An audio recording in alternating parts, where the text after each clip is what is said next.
The stars had always been kind to humanity. For 300 years, they spread across the galaxy like seeds in the wind. They built cities on distant worlds. They raised children under alien suns. They believed they had found their place among the stars. They were wrong. Admiral Jinho Park stood on the bridge of the carrier Indomitable, watching the empty blackness of space through the main window. He was a tall man with gray hair and tired eyes. 40 years he had served in the fleet. 40 years of peace. He had never fired a weapon in anger. He had never lost a ship. He thought he never would. The communication officer, a young woman named Yuna Kwan, turned from her station. Her face was pale. Her hands were shaking. "Admiral," she said, "we have lost contact with the Andara system." Jinho frowned. The Andara system held 3 colony worlds. 2 million people called it home. Equipment failure? He asked. "No, sir." All 3 planets went dark at the same time. Every station, every ship, every signal, gone. Jinho felt something cold settle in his chest. He had been a soldier long enough to know what silence meant. "Send a patrol ship," he ordered. "I want to know what happened." The patrol ship never returned. Over the next 72 hours, Jinho watched his screens turn red one by one. Colony after colony fell silent. Vega 4, New Brisbane, Harmony Station, the farming worlds of the Outer Ring, the mining platforms of the Belt Colonies. 42 worlds, 12 billion people. All gone. Yuna worked without sleep, trying to find answers. She intercepted thousands of fragments, screams, warnings, prayers. But one transmission made her blood freeze. It came from the Galactic Concord, the alliance of 12 elder species who ruled the galaxy. For centuries, they had tolerated humanity. They called humans a young race and allowed them to spread, as long as they stayed in their corner of space. The transmission was clear. The vote had been unanimous. All 12 species agreed.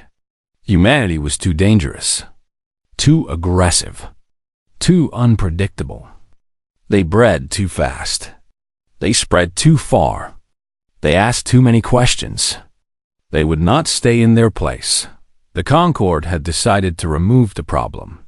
Yuna played the transmission for Jinho. He listened in silence. When it ended, he said nothing for a long time. "They killed everyone," Yuna whispered. "Every man, every woman, every child." "Why?" "Because they were afraid," Jinho said. "They looked at us and saw what we might become. So they decided to end us before we could." The final message came from New Bizen, a beautiful world of blue oceans and green mountains. Governor Taiho Shin appeared on screen. He was an old man with a kind face. Behind him, the sky was burning. "They came without warning," Taiho said.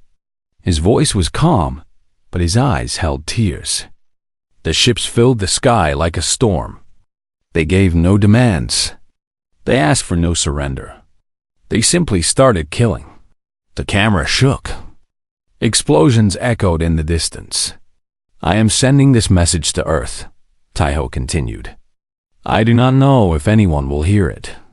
I do not know if anyone will survive. But I want you to know that we did not run. We did not beg. We stood together until the end." He paused. The fire grew closer. "Tell Earth to remember us. Tell them what happened here. And tell them," his voice broke, "tell them we died as humans, free and proud." The transmission ended. New Bizen went dark. Jinho closed his eyes. He thought of his daughter, who had moved to Vega 4 3 years ago. He thought of his grandson, who was just learning to walk. He would never see them again, Admiral? Yuna's voice was small. "What do we do?" Jinho opened his eyes. The sadness was still there, but something else had joined it. Something hard and cold. "We go home," he said. Earth needs to know. And then we make them pay. The Indomitable turned toward Sol, carrying the worst news in human history. On Earth, people went about their lives. They worked and laughed and loved. They did not know that their species had been marked for death. They did not know that their colonies were already graves. They did not know that a great fleet was gathering in the darkness, coming to finish what it had started. The message reached Earth on a Tuesday morning. It arrived at the United Terran Council in Seoul, where the leaders of humanity gathered to hear Admiral Jinho Park speak. He told them everything. He showed them the transmissions. He played Governor Taiho Shin's final words. When he finished, the room was silent. How long until they reach us? Someone asked. 3 months, Jinho said. Maybe less.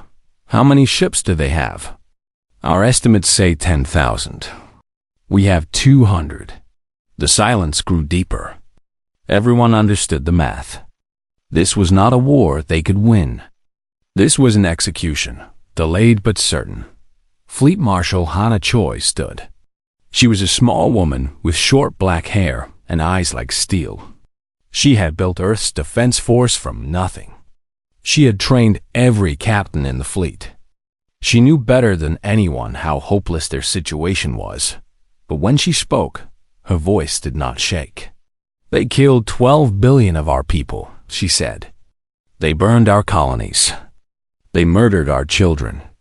And now they are coming here, to our home, to finish the job. She looked around the room. I will not tell you we can win this war. I will not promise you victory. But I will tell you this. We are humans.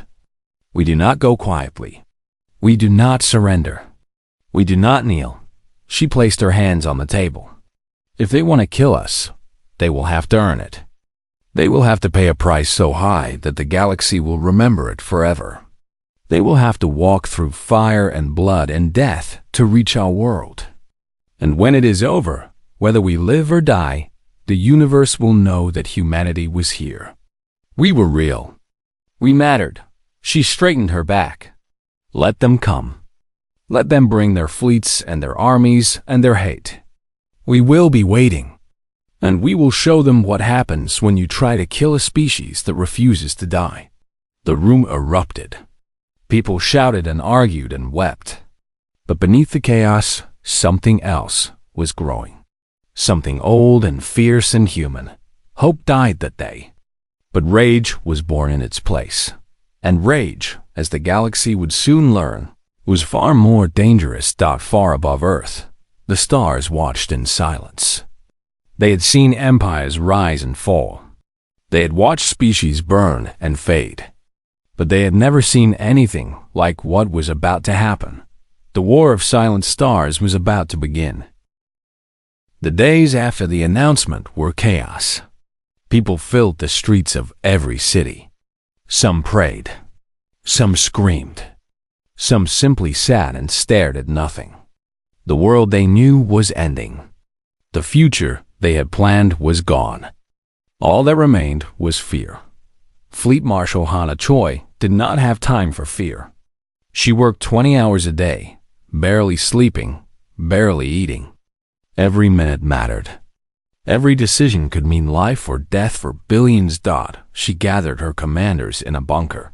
Beneath Seoul, maps covered the walls. Screens showed the slow approach of the Concorde fleet. 10,000 ships, moving like a wave of death toward their small blue world. We cannot defeat them in open battle, Hana said. They have better ships, better weapons, and more soldiers than we could ever match. If we try to fight them the way they expect, we will lose in days. Admiral Jinho Park nodded. He looked older than he had a week ago. The weight of failure hung heavy on his shoulders. Then what do we do? He asked. Hannah pulled up a new screen. It was a single phrase, the doctrine of ashes. We changed the rules, she said. We stopped trying to win. We start trying to make them regret. She explained her plan. Earth would not fight to survive. Earth would fight to hurt. Every ship, every weapon, Every resource would be aimed at one goal, making the cost of human extinction so high that no species would ever try it again. If we fall, Hana said, we fall like a star. We burn so bright that the whole galaxy sees it. We make them pay in blood for every inch of our world. And when the history is written, they will remember that killing humanity was the worst mistake they ever made. The room was silent. Everyone understood what she was saying. This was not a plan for victory. This was a plan for revenge. I need weapons, Hana continued. Weapons we have never built. Weapons we were afraid to imagine. I need the brightest minds on Earth working on ways to hurt our enemies. She turned to an aide. Bring me Do Yun-ru. Do Yun-ru lived alone in a small house in the mountains. He was a thin man with messy hair and glasses that were always dirty. For 30 years, he had been one of Earth's greatest physicists. He had theories about energy and space and matter that most scientists could not even understand. He had also spent those 30 years refusing to work on weapons. He believed science should heal, not kill. He believed knowledge should build, not destroy. When the military came to his door, he tried to send them away. I know why you are here, he said. I will not help you make bombs.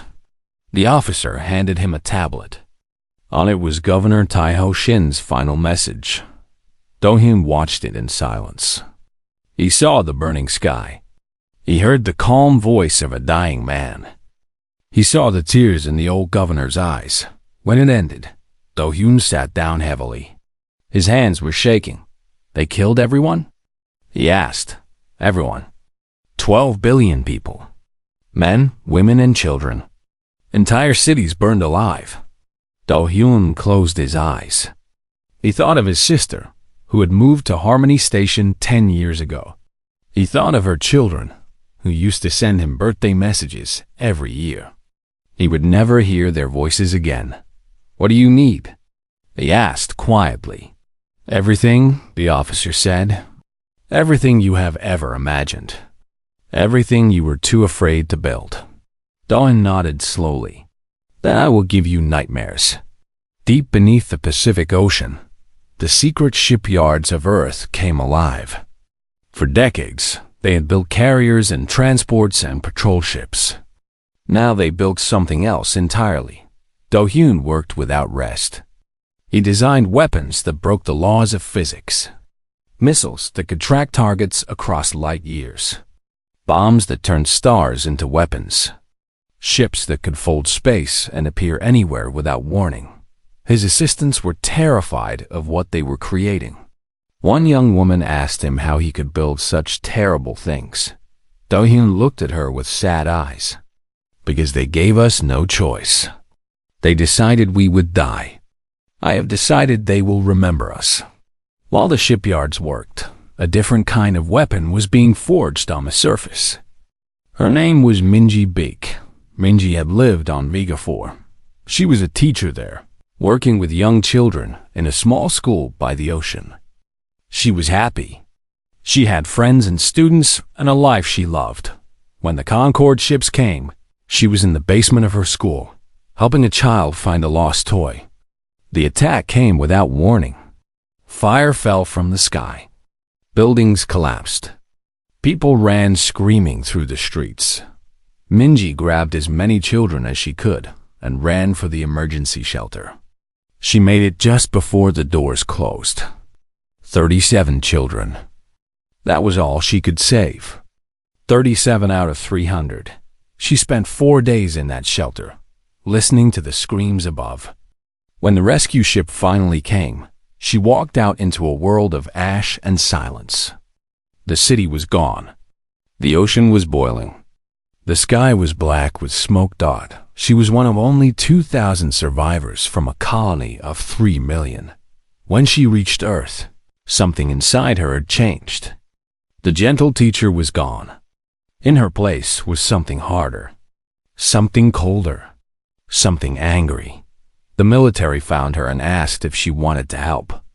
She said yes. They put her in front of cameras. They asked her to tell her story. She spoke in a voice that was calm and clear and filled with quiet rage. "I watched children burn," she said. "I heard mothers screaming for their babies. I saw old men die trying to protect their families. The Concord did this. They chose this. They looked at our people and decided we did not deserve to live." Her eyes were dry. She had no more tears. "They think they broke us. They think we will kneel and beg for mercy. They are wrong. We are humans. We remember. We do not forget. We do not forgive." Her broadcast spread across Earth. People who have been ready to surrender found new strength. People who have been crying started to stand up. Minji became the voice of humanity's rage. "They wanted us silent," she said in her most famous broadcast. "We will be the loudest scream the universe has ever heard." The Concord fleet entered the outer solar system on a cold November morning. Their commanders expected to find a broken species, ready to accept death. Instead, they found something unexpected. The space around Neptune was filled with mines. Millions of them, each one loaded with nuclear fire. The Concord ships pushed through, losing dozens to the explosions. But they kept coming. They found more defenses at Uranus. Automated weapons platforms that fired without stopping. Kamikaze drones that crashed into their shields. Radiation bombs that cooked their crews alive. The Concord commanders grew angry. This was supposed to be easy. Humans were supposed to be weak. Why were they fighting so hard? On Earth, Hana Choi watched the enemy advance with cold satisfaction. The outer defenses were just the beginning. They were designed to slow the enemy down, to give Earth more time to prepare. The real weapons were still waiting. "Let them come," she said. "Let them think they are winning. By the time they understand what we have become, it will be too late." Beside her, Do Hyun-ru watched the screens with tired eyes. The first of his creations was almost ready. A weapon so terrible that it would change warfare forever. "Are you sure about this?" he asked. Hannah looked at him. Her eyes held no doubt. "They killed 12 billion of our people. They burned our children alive. They came to our home to finish us." Her voice was ice. "I am sure." Do nodded. He had made his choice. There was no going back. In the darkness of space, two forces moved toward each other. One was the greatest military power the galaxy had ever known. The other was a small blue world that had decided death was not. The Concord wanted extinction. Earth wanted war. Both would get their wish. The Battle of Jupiter's shadow began on morning that had no morning. In the blackness of space, there was no sun, no dawn, no hope. There was only the massive shape of Jupiter hanging in the void, and the enemy fleet coming to end humanity. Admiral Jinho Park stood on the bridge of the Indomitable. Around him, 200 human ships waited in the darkness. Across the void, 10,000 Concord vessels moved like a wall of steel and fire. The math was simple. For every human ship, there were 50 enemies. This was not a battle they could win, but Jinho had not come to win. He had come to hurt. "All ships," he said into the comm. "This is Admiral Park. Today, we fight for everyone we lost. Today, we show the galaxy what humans are made of. They think we are weak. They think we are afraid. They are wrong." He paused. On every ship, crews listened in silence. "Make them bleed. Make them burn. Make them remember this day forever. For Earth, for our colonies, for our children." He gave the order. "Begin Sunbreaker Protocol." For months, Do Hyun-ru's teams have been working on Jupiter's moons. They built massive collectors that gathered the radiation pouring from the giant planet. They built focusing systems that could turn that energy into weapons. They built the largest gun humanity had ever created. When the collectors fired, space itself seemed to scream. A beam of pure radiation shot across the void and struck the center of the Concorde formation. Ships melted like ice in a furnace. Metal turned to vapor. Crews died before they could even scream. The Concorde commanders could not believe what they were seeing. This was impossible. Humans did not have weapons like this. Humans were supposed to be primitive. Humans were supposed to die quietly. But humans were done being quiet. The battle lasted for 3 days. The Concorde had numbers, but Earth had rage. Human ships flew into enemy formations and detonated their reactors. Pilots crashed their fighters into Concorde bridges. Engineers overloaded their engines to take out enemy cruisers. Unicorn coordinated from the Indomitable's intelligence center. She watched the numbers change on her screens. They were losing ships faster than the enemy, but the ratio was better than anyone expected.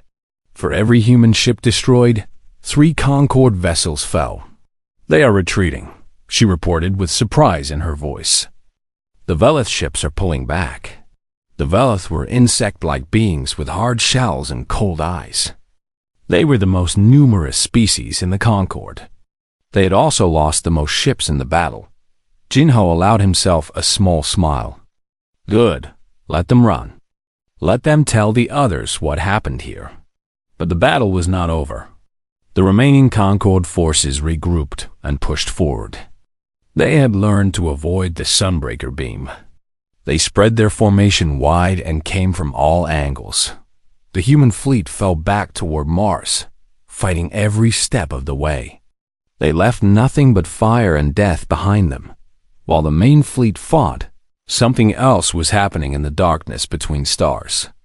Commander Sun Wukong led a squadron of 12 ships that did not exist. Project Whisper was Do Hyun Roo's masterpiece. The ships could fold space around themselves and travel instantly from one point to another. They were invisible to sensors. They were impossible to track. They were ghosts. Sunwoo was a young man with a quiet voice and steady hands. He had volunteered for the mission knowing he might never come back. He did not care. His parents had died on Harmony Station. He had nothing left to lose. The Whisper Squadron appeared in the middle of a Concorde supply station without warning. One moment, the space was empty. The next, 12 ships were firing at point-blank range. The station never had a chance. Its shields were down. Its weapons were offline. It was a rear-area target, far from the fighting. No one expected an attack. Sunwoo's ships destroyed the station in minutes. Fuel depots exploded. Supply ships burned. Hundreds of Concorde workers died in the fire. Then, as quickly as they appeared, the Whisper ships vanished. The attack sent shockwaves through the Concorde command. They had stations scattered across their territory, all of them now vulnerable. They had to pull ships from the front lines to protect their supply chains. The pressure on Earth eased slightly. Back on Earth, Minji Beak led a different kind of attack. She had been given a mission by Fleet Marshal Hana Choi, a mission that required no ships, no weapons, no soldiers. Only truth. Unicorn's intelligence teams had gathered evidence of the colony massacres. Videos, recordings, intercepted orders. Proof that the Concorde had deliberately murdered billions of innocent people. Minji traveled to Arxis Prime, a neutral station where all species gathered to trade and talk. She wore no uniform. She carried no weapons. She simply walked into the central plaza and began to broadcast. The screens around the plaza lit up with images of burning colonies. The speakers carried the screams of dying children. The crowd stopped moving. They watched in horror as the evidence played out before them. "This is what the Concorde did," Minji said. Her voice was calm but carried across the entire station. "This is what your governments ordered. They murdered our people. They burned our children. They tried to wipe us from existence." She stood straight and proud. "And now they are afraid. Because we survived. Because we fight back." Because we refuse to die quietly. The broadcast spread across every network in the galaxy. Billions of beings on hundreds of worlds saw the evidence. They saw the bodies. They heard the final messages from dying colonists. Some species supported the Concord. They believed humans were dangerous and needed to be eliminated. But others began to doubt. They saw the faces of human children and wondered if their governments had gone too far. The Crystalline Aurath Collective, one of the 12 elder species, called for a pause in the war. They wanted to discuss the evidence. They wanted to reconsider. The other species refused. The war continued. But a crack had appeared in the Concord's unity. A crack that would only grow wider. The Concord fleet reached Mars and found another nightmare waiting. The red planet had been transformed into a fortress. Weapons platforms covered its surface. Defense satellites filled its orbit. The dust storms themselves had been seeded with explosive particles that tore through enemy ships. The battle for Mars was the bloodiest yet. Concord forces pushed through the defenses with terrible losses. Human ships fought until they had no weapons left, then crashed into enemy vessels. Soldiers held their positions until they were overrun, then detonated their bunkers. Admiral Jinho Park led from the front, his flagship diving into the thickest fighting. The Indomitable took hit after hit, but kept fighting. When one of its engines exploded, Jinho simply ordered the crew to work around it. When the bridge was breached, he moved to the backup command center and kept giving orders. "They will not take this world easily," he said. "Make them pay for every inch." On Earth, Hana Choi watched the battle with cold eyes. Mars was not meant to be held forever. It was meant to buy time. Time for the real weapons to be finished. Time for the real war to begin. How long? She asked Do Yoon Roo. 2 more weeks, he replied. The new ships will be ready. Hannah nodded. 2 more weeks. That was all they needed. She looked at the screens showing the burning skies of Mars. Good soldiers were dying to buy those 2 weeks. She would make sure their sacrifice was not wasted. Pull them back, she ordered. Save what we can. We retreat to Earth. The order went out. The remaining human ships began their withdrawal. They left Mars behind, a graveyard of broken ships and fallen heroes. The Concord celebrated. They had pushed humanity back to their final world. Victory was close. They could taste it. They did not understand that they were walking into a trap. Earth was waiting, and Earth was angry. The Concord fleet arrived at Earth with 6,000 ships remaining. They had lost 4,000 vessels just to reach this small blue world. Their commanders were angry and tired. They wanted this war to end. They surrounded Earth like wolves around a wounded animal. Their weapons charged. Their soldiers prepared for the final assault. In hours, they believed humanity would be extinct. They were wrong. Deep beneath Earth's oceans, doors opened that had been sealed for months. Ships rose from the darkness. Ships unlike anything the galaxy had ever seen. 200 vessels, each one equipped with whisper drives. Each one carrying weapons that broke the rules of war. Fleet Marshal Hana Choi broadcast a message to the enemy fleet. You came here to kill us. You burned our colonies. You murdered our children. You thought we would wait here and die. Her voice was ice and fire. We do not wait. We do not hide. We do not beg for mercy. Now it is our turn. Now we come for you. The Whisper Fleet vanished from Earth's orbit. They appeared in the heart of Concord space. The Velith homeworld was called Cathora. It was a planet of endless hives, where billions of insects lived and bred in vast underground colonies. The Velith were proud of their numbers. They believed their population made them unbeatable. Minji Beek led the assault. She had trained for months for this mission. She had studied the Velith, learned their weaknesses, found their pressure points.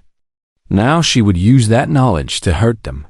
The whisper ships appeared above Cathora without warning.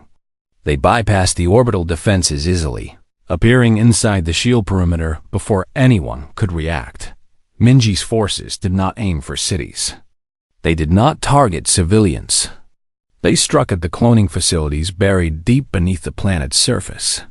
The Velith reproduced through carefully controlled breeding centers. Without those centers, their population would collapse within generations. The attack lasted 4 hours. Human soldiers fought through tunnels and caves, planting explosives, destroying equipment, erasing decades of genetic research. The Velith defenders fought back with rage, but they were not prepared for enemies who appeared from nowhere. When the last facility fell, Minji broadcast a message that the entire planet could hear. For New Bizon, for every child you murdered. Remember this day. The whisper ships vanished as quickly as they had appeared. Across Concord space, similar attacks were happening. Human strike teams hit supply depots, communication stations, weapons factories.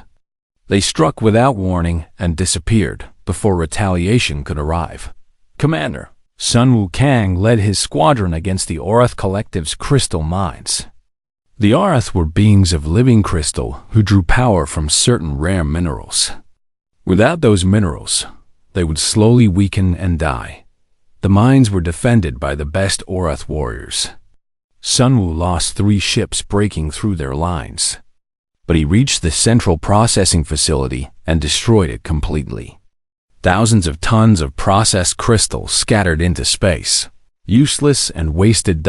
As his damaged ship limped away, Sunwoo received word that the Concorde had dispatched a fleet to stop him.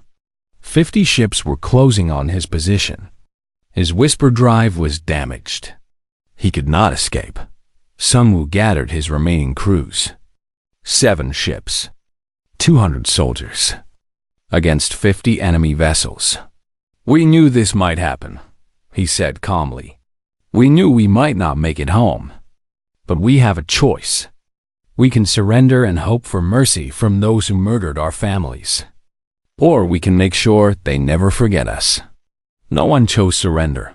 The battle was short and brutal. Sunwoo's ships fought like demons, twisting through enemy formations, firing until their weapons melted. When his last missile was gone, Sunwoo aimed his ship at the Concorde command vessel. His final transmission was simple. Make sure they remember why. The explosion took out the command ship and 3 escorts.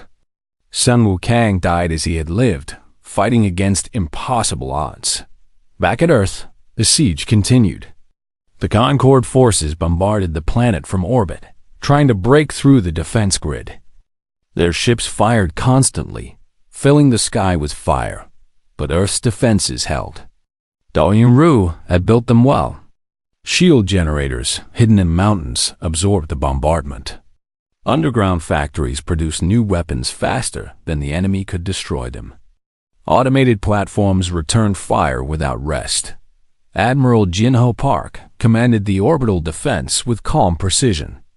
His fleet was small now, barely 50 ships remaining. But they fought for every inch of space around their home. They cannot hold this forever, Uniquan reported. Their supply lines are being cut. Their morale is breaking. They are receiving reports of attacks across their territory. Jinho nodded. The doctrine of ashes was working. Earth might fall, but the Concorde was bleeding from 1,000 cuts. How long can we hold? He asked. Days, maybe a week. Then we make every day count. The Concorde commanders gathered to discuss the crisis. Their supreme arbiter, a massive being from the oldest species in the galaxy, was furious. Humans were supposed to be easy to kill. Instead, they were proving to be the most dangerous enemy the Concorde had ever faced. We must destroy Earth quickly, the arbiter commanded. Concentrate all forces. Break their defenses. End this, but not everyone agreed. The Velith representative spoke with fear in his voice. Our breeding centers are destroyed. Our population will decline for centuries. Is this victory worth such a price? The Orth representative was silent. His species was already weakening. The crystal mines would take decades to rebuild. We started this war, the Arbiter said coldly. We must finish it. Otherwise, humanity will come for us all. He was right. And they all knew it. The Concorde launched its final assault on Earth. Every remaining ship fired at once. The sky turned to fire. The seas boiled. Mountains crumbled under the bombardment, but Earth did not break. From the burning cities, missiles rose to meet the attackers. From the depths of the oceans, weapons platforms emerged and fired. From the clouds themselves, hidden defenses activated and struck at enemy ships. Humanity fought with everything they had. Soldiers manned artillery that had no automation. Civilians carried ammunition to gun positions. Children helped in medical stations. Everyone who could hold a weapon held one. Admiral Jinho Park's flagship finally fell in the second day of the assault. He had taken his ship into the heart of the enemy formation, distracting them while other vessels escaped. The Indomitable was hit by 17 missiles before it finally broke apart. Jinho's last order was to ram the nearest enemy carrier. His ship struck it at full speed, and both vessels disappeared in a ball of nuclear fire. Yuna Kwan survived. She had been transferred to a ground station days earlier to coordinate intelligence. She watched on her screens as her admiral died. "Thank you," she whispered. "Rest now. We will finish this." The battle reached its peak at the Helix Nebula, where the combined Concorde fleet made its final stand. Hannah Choi led the remaining human forces personally, her command ship dancing through enemy fire. For 11 days, the two fleets tore each other apart. Ships exploded by the hundreds. Wreckage filled the nebula until it became impossible to fly without hitting debris. On the 12th day, the Concorde broke. Their Supreme Arbiter's command vessel was destroyed by a suicide run from 3 human frigates. Without his leadership, the remaining Concorde forces fell into chaos. Some surrendered. Some fled. Some simply stopped fighting and waited to die. Hannah Choi did not stop. Her ships hunted down the fleeing enemy, destroying them without mercy. For every colony lost, she took a pound of flesh. When it was finally over, the Concorde had lost everything. Their great armada was drifting wreckage. Their leadership was dead. Their alliance was shattered. Earth had won, but victory felt hollow. Humanity had lost 80% of its fleet. Cities lay in ruins. Millions had died in the fighting. The colonies were still gone. 12 billion people were still dead. Hannah Choi stood on the bridge of her damaged ship and looked out at the destruction. Bodies and broken metal floated in the void. So much death. So much waste. "Marshal," her communications officer said quietly, "the Concorde is requesting a ceasefire." Hannah was silent for a long moment. "Denied," she finally said. "Tell them we are just getting started." The war was not over. It was simply entering a new phase, and humanity was done being merciful. 10 years had passed since the war ended. 10 years since the Concorde burned. 10 years since humanity proved that some prey has teeth. Earth had rebuilt itself from the ashes. New cities rose where old ones had fallen. Children played in parks that had once been battlefields. Life continued, as it always does. But nothing was the same. The Whisper fleet patrolled the stars now. 200 ships had become 2,000. They moved silently through the darkness, watching, waiting, protecting. No species dared approach Sol without permission. The small blue world that had nearly died was now the most feared place in the galaxy. Yuna Kwan sat in her office in Seoul, reading reports from across known space. She was director of Terran intelligence now, responsible for watching the remains of the Concorde. It was a job that required cold eyes and a long memory. She had both. The Concord no longer existed as a unified power. 3 of the 12 elder species had collapsed into civil war. Younger generations blamed their leaders for the disaster. Rebellions erupted on world after world, inspired by humanity's example. If a small species could defeat the mighty Concord, then perhaps change was possible anywhere. 2 species had gone extinct entirely. The Orth Collective, weakened by the loss of their crystal mines, had slowly faded over the decade. Their homeworld was silent now, empty crystal cities standing like monuments to failure. The Velith had turned on themselves, their damaged breeding centers, leading to genetic instability and violent fragmentation. Una felt nothing when she read these reports. She did not celebrate. She did not mourn. These species had voted to murder her people.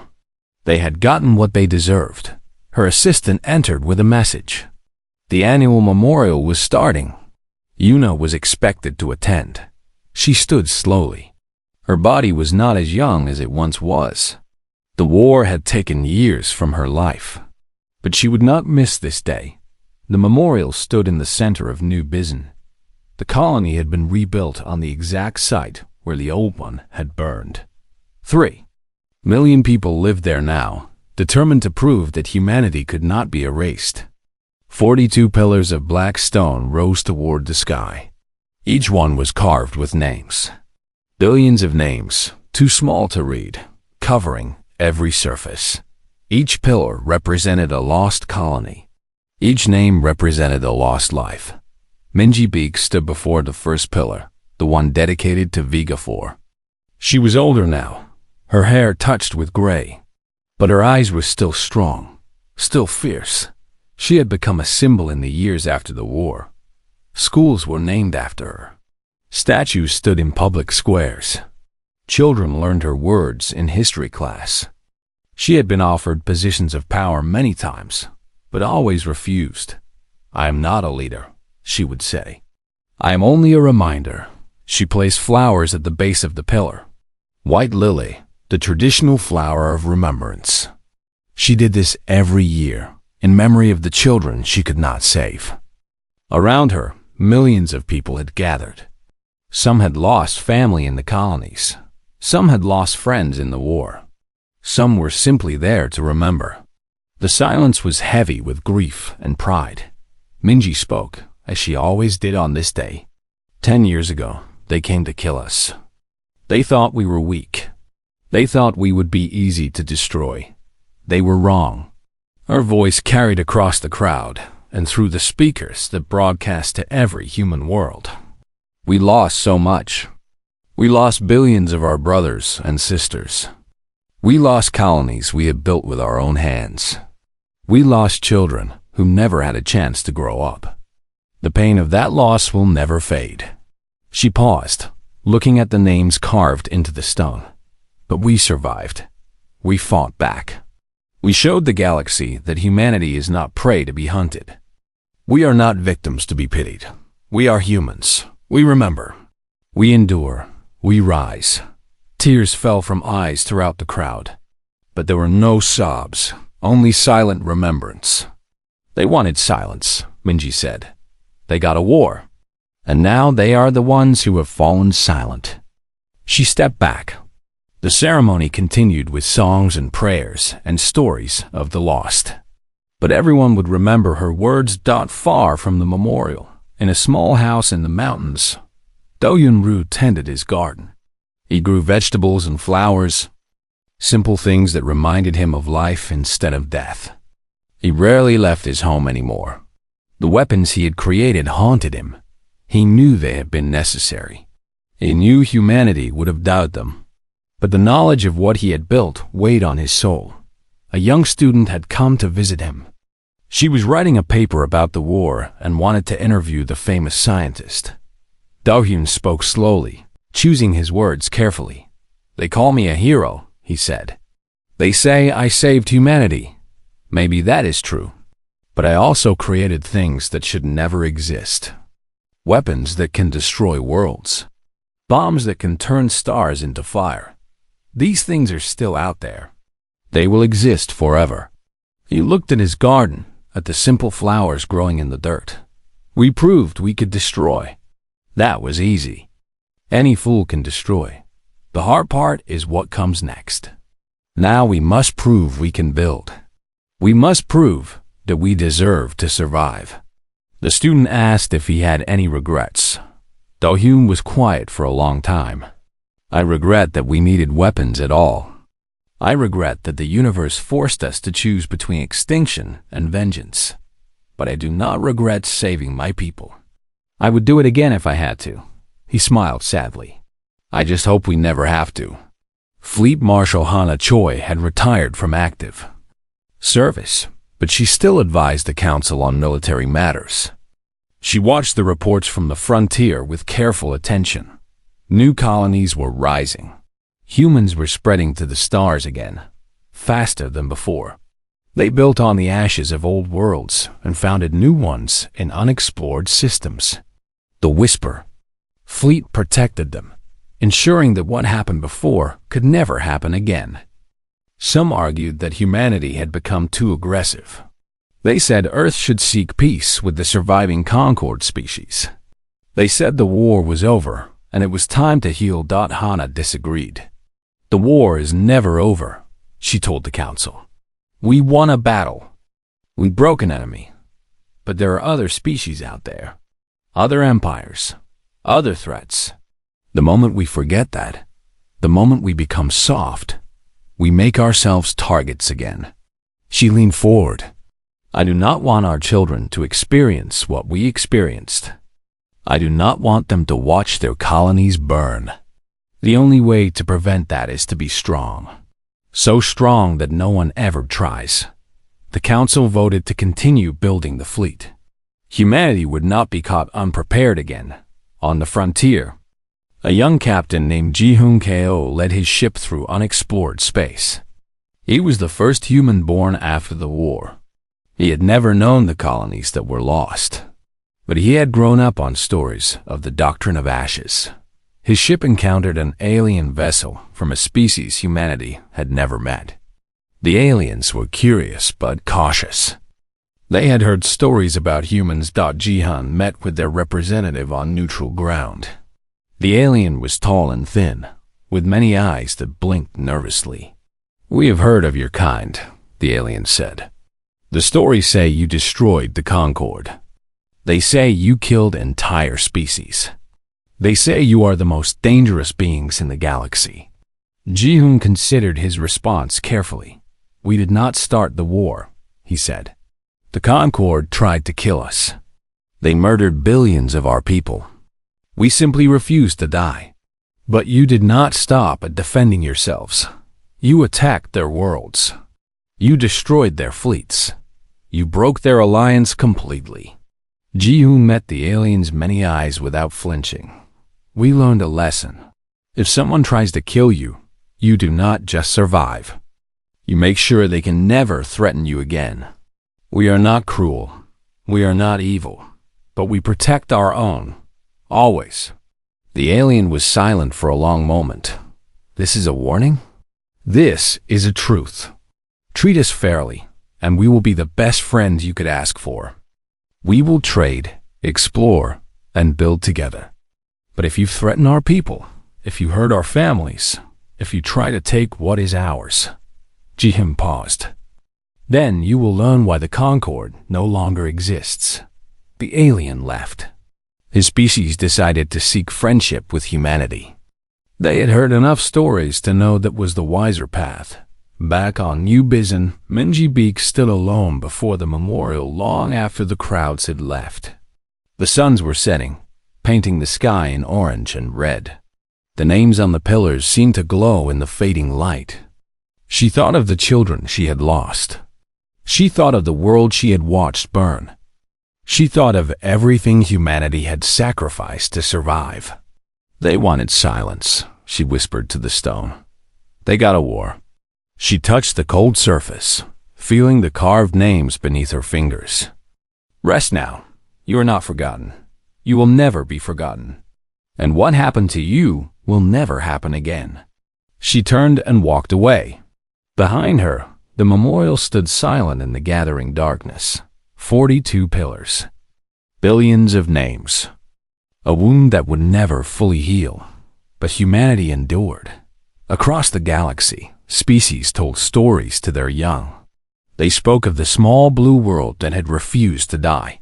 They warned their children about the terrible silence that followed when humans stopped screaming and started hunting. The stars watched. They had seen empires rise and fall. They had watched species burn and fade. But they had never seen anything quite like humanity. A species that could be kind and cruel, creative and destructive, peaceful and terrifying. A species that remembered its dead. A species that never, ever forgave. The war of silent stars was over, but its echoes would ring through the galaxy forever. And somewhere in the darkness,